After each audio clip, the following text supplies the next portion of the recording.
Rachel, I think, combined for like 6 and 19 in the first half, but talk about how you guys going there in the second half. Yes, like you said, 6 for 19. That was accurate, and Coach made sure to point that out in the locker room. Um, I don't know. The guards were getting us great looks. It's not like we weren't getting the ball. We were definitely getting the ball inside, and they just weren't falling. And we just kind of had to turn it around and knew that if we wanted to win, that we needed to help out our guards and start finishing on the inside. And they kept doing an amazing job of getting it to us, and they eventually just started falling. You fall behind 11 there, 43-32. What was said during that during that timeout there? Basically, just we weren't playing our game, which we weren't, and that we just need to pick it up if we wanted to win this game, and we knew how important this game was. And after Coach Morin just kind of got into us a little bit, we just knew we had to come together and win the game, and we definitely did, and we got our defense together, and that's where we're at our best, when our defense is all connected. So when we did that, we just pulled ahead and stayed ahead. Taylor, it seemed like you definitely had some determination coming out of that timeout. You made a couple aggressive drives. Did you want to come out and really set the tone right there to get some momentum back? Yeah, I mean, we got down pretty early in the second half, and I knew we had to just turn it around. So, I mean, I just was aggressive.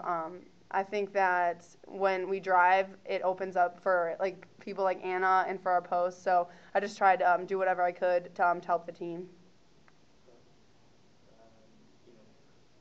Marina, rebounding wise too, you guys were trailing in that department, and Missouri State had 10 or 12 second chance points when they had the lead. Talk about how you were able to turn that around as well. I just think the first half, they were playing much more aggressive than us. We were getting our hands on the balls, but we weren't grabbing them, and they were just, being more tough than us and just grabbing them and going back up, like you said, getting second shots. And also on the offensive end, we just weren't rebounding as well as we usually do. So I just think in the second half, we just came out overall just more aggressive and knew we had a job to get done, and that just helped rebounding in every aspect of the game.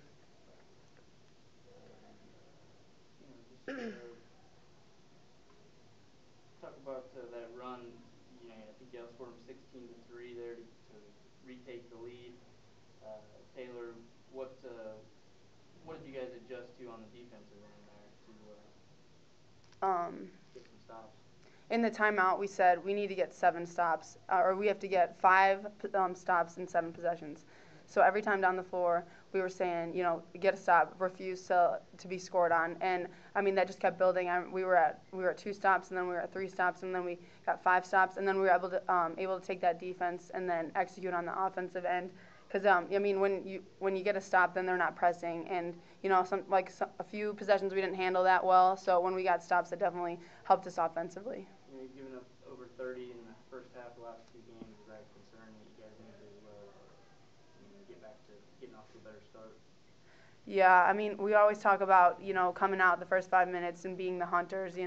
So in Wichita State, we need to come out harder, come out better, and hopefully, then we won't get down and we won't have to dig ourselves out of the hole. That's pretty impressed by Marina's performance for freshman. Oh, yeah. Put up 27. Yeah, I mean, I was extremely impressed with her. After halftime, I knew she was going to pull through, and, I mean, she did a tremendous job tonight. I'm very proud of you.